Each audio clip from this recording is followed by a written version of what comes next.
ಶುಭೋದಯ. ರೇಸ್ ಚಾಣಕ್ಯ ವಾರ್ತೆಗೆ ಸ್ವಾಗತ. ಓದುತ್ತಿರುವ ನಾನು ವಿಹಂಗರಾಜ್, 7ನೇ ತರಗತಿಯ ವಿದ್ಯಾರ್ಥಿ.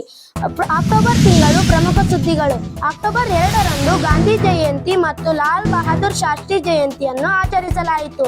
ಅಕ್ಟೋಬರ್ 7ರಂದು ವಾಲ್ಮೀಕಿ ಜಯಂತಿ ಆಚರಿಸಲಾಯಿತು. ಅಕ್ಟೋಬರ್ 7ರಂದು ಶಿಕ್ಷಕರ ಕಾರ್ಯಾಗಾರವನ್ನು ನಡೆಸಲಾಯಿತು. ಅಕ್ಟೋಬರ್ 17ರಂದು ಪೋಷಕರು ಮತ್ತು ಶಿಕ್ಷಕರ ಸಭೆಯ ನಡೆಸಲಾಯಿತು. ಅಕ್ಟೋಬರ್ 18ರಂದು ಬ್ಯಾಗ್ ರಹಿತ ದಿನವನ್ನು ಆಯೋಜಿಸಲಾಗಿತ್ತು. ಅಕ್ಟೋಬರ್ 25ರಂದು ಮಾರುಕಟ್ಟೆ ದಿನವನ್ನು ಆಯೋಜಿಸಲಾಗಿತ್ತು. ಶೈಕ್ಷಣಿಕ ಅಭಿವೃದ್ಧಿ ಅಂಗವಾಗಿ ಅತಿಥಿ ಉಪನ್ಯಾಸ ಕಾರ್ಯಕ್ರಮಗಳನ್ನು ಹಮ್ಮಿಕೊಳ್ಳಲಾಗಿತ್ತು. ಅಕ್ಟೋಬರ್ 31ರಂದು ರಾಷ್ಟ್ರೀಯ ಏಕತಾ ದಿವಸ್ ಆಚರಿಸಲಾಯಿತು.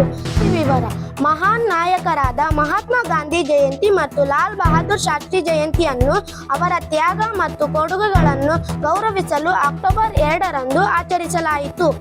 ಭಾರತದ ಮಹಾನ್ ಕಾವ್ಯಗಳಲ್ಲಿ ಒಂದಾದ ರಾಮಾಯಣವನ್ನು ಬರೆದ ಮಹಾನ್ ಋಷಿಗಳು ಮತ್ತು ಕವಿಗಳಾದ ಮಹರ್ಷಿ ವಾಲ್ಮೀಕಿ ಅವರ ಜಯಂತಿಯನ್ನು ಅಕ್ಟೋಬರ್ 7ರಂದು ಆಚರಿಸಲಾಯಿತು. ಶಿಕ್ಷಕರ ವೃತ್ತಿಪರ ಅಭಿವೃದ್ಧಿಯು ನವೀನ ಮತ್ತು ಪ್ರಯೋಜನಕಾರಿ ಬೋಧನೆಯನ್ನು ಬೆಂಬಲಿಸಲು ಅಗತ್ಯವಾದ ಅಂಶವಾಗಿದೆ. ವೃತ್ತಿಪರ ಅಭಿವೃದ್ಧಿಯ ಭಾಗವಾಗಿ ಶ್ರೀ ಜಾನ್ ಸಾಮುಯಲ್ ಅವರು ಸಾಮಾಜಿಕ ಮಾಧ್ಯಮ ಮತ್ತು ಅದರ ಪರಿಣಾಮ ಎಂಬ ವಿಷಯದ ಮೇಲೆ ಶಿಕ್ಷಕರ ಕಾರ್ಯಾಗಾರವನ್ನು ನಡೆಸಿದರು. ಮಗುವಿನ ಬೆಳವಣಿಗೆ ಮತ್ತು ಅಭಿವೃದ್ಧಿಯಲ್ಲಿ ಪೋಷಕರು ಮತ್ತು ಶಿಕ್ಷಕರು ಇಬ್ಬರೂ ಸಹ ಪ್ರಮುಖ ಪಾತ್ರ ನಿರ್ವಹಿಸುತ್ತಾರೆ.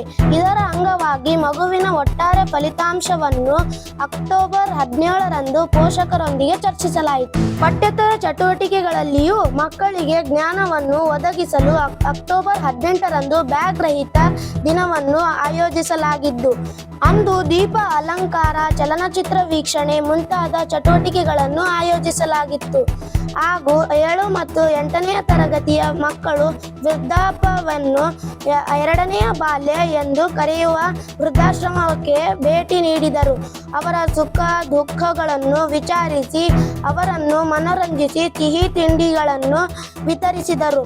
ಇದರಿಂದ ಮಕ್ಕಳು ತಮ್ಮ ಅಜ್ಜ ಅಜ್ಜಿಯರ ಮಹತ್ವವನ್ನು ಅರಿತರು. ವಿದ್ಯಾರ್ಥಿಗಳಿಗೆ ವ್ಯಾಪಾರ ಮತ್ತು ಲಾಭದ ಬಗ್ಗೆ ಹಾಗೂ ವ್ಯಾಪಕ ಶ್ರೇಣಿಯ ಪ್ರಾಯೋಗಿಕ ಜೀವನ ಕೌಶಲ್ಯಗಳ ಬಗ್ಗೆ ಕಲಿಸಲು ಶಾಲಾ ಆವರಣದಲ್ಲಿ ಮಾರುಕಟ್ಟೆಯ ದಿನವನ್ನು ಆಯೋಜಿಸಲಾಗಿತ್ತು.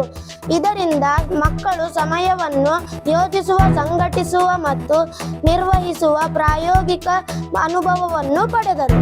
ಅತಿಥಿ ಉಪನ್ಯಾಸದ ಭಾಗವಾಗಿ ಸ್ಪಾರ್ಕ್ವಿ ಕೆಮಿಕಲ್ಸ್ ಪ್ರೈವೇಟ್ ಲಿಮಿಟೆಡ್ ನವರಾದ ಶ್ರೀಮತಿ ಸ್ಮಿತಾ ಇಡಿ ಮತ್ತು ರಿಮ್ಸ್ ಆಸ್ಪತ್ರೆಯ ವಿದ್ಯಾರ್ಥಿ ಕೌನ್ಸಿಲರ್ ಶ್ರೀಮತಿ ಅನುಪಮಾ ಅವರು ಕ್ರಮವಾಗಿ ರಸಾಯನ ಶಾಸ್ತ್ರದ ಅದ್ಭುತಗಳ ಮತ್ತು ಗುರಿ ನಿಗದಿಪಡಿಸುವಿಕೆ ಹಾಗೂ ಆರೋಗ್ಯ ಮತ್ತು ನೈರ್ಮಲ್ಯ ಹದಿಹರೆಯದವರು ಬಗ್ಗೆ ಜಾಗೃತಿ ಕಾರ್ಯಕ್ರಮಗಳ ಕುರಿತು ಮಾತನಾಡಿದರು.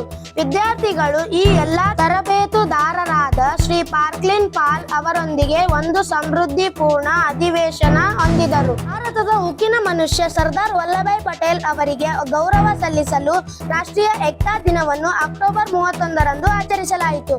ಇದರ ಅಂಗವಾಗಿ ವಿದ್ಯಾರ್ಥಿಗಳು ಭಾರತದ ರಾಜ್ಯವಾರು ವೇಷಭೂಷಣಗಳನ್ನು ಧರಿಸಿ ವೇದಿಕೆಯ ಮೇಲೆ ಪ್ರದರ್ಶನ ನೀಡಿದರು. Indian talent olympiad excellence award 2025-26ರ ವತಿಯಿಂದ ಹಮ್ಮಿಕೊಂಡ ಕಾರ್ಯಕ್ರಮವೊಂದರಲ್ಲಿ ನಮ್ಮ ಶಾಲೆಯ ಪ್ರಾಂಶುಪಾಲರಾದ ಶ್ರೀಮತಿ ವಿ ಪರಿಮಳ ರೆಡ್ಡಿ ಮೇಡಮ್ ಅವರ ಉತ್ತಮ ಪ್ರಿನ್ಸಿಪಲ್ ಅವಾರ್ಡ್ ಹಾಗೂ ಶ್ರೀಮತಿ ಕೆ ಶ್ವೇತಾ ಅವರಿಗೆ ಉತ್ತಮ ಶಿಕ್ಷಕಿಯ ಅವಾರ್ಡ್ ಅನ್ನು ಕಾರ್ಯಕ್ರಮದ ಮುಖ್ಯ ಅತಿಥಿಗಳಾಗಿ ಆಗಮಿಸಿದಂತೆ ಡಾಕ್ಟರ್ ಕಿರಣ್ ಬೇಡಿ, ನಿವೃತ್ತಿ IPS ಆಫೀಸರ್ ಮತ್ತು ಖ್ಯಾತ ಬ್ಯಾಡ್ಮಿಂಟನ್ ಆಟಗಾರ್ತಿಯಾದ ಸೈನಾ ನೆಹ್ವಾಲ್ ಅವರಿಂದ ಪಡೆದಿರುವುದು ನಮ್ಮ ಶಾಲೆಗೆ ಹೆಮ್ಮೆಯ ಸಂಗತಿಯಾಗಿದೆ. ಶಾಲೆಯ ಆಡಳಿತ ಮಂಡಳಿಯ ಸದಸ್ಯರು ಹಾಗೂ ನಮ್ಮ ಶಾಲೆಯ ಶಿಕ್ಷಕ ವೃಂದದವರು ಅಭಿನಂದನೆಯನ್ನು ಸಲ್ಲಿಸಿದರು. ವಾರ್ತೆಗಳು ಮುಕ್ತಾಯವಾಗಿದ್ದು, ವಾರ್ತೆಗಳನ್ನು ವೀಕ್ಷಿಸಿದ್ದಕ್ಕಾಗಿ ಧನ್ಯವಾದಗಳು.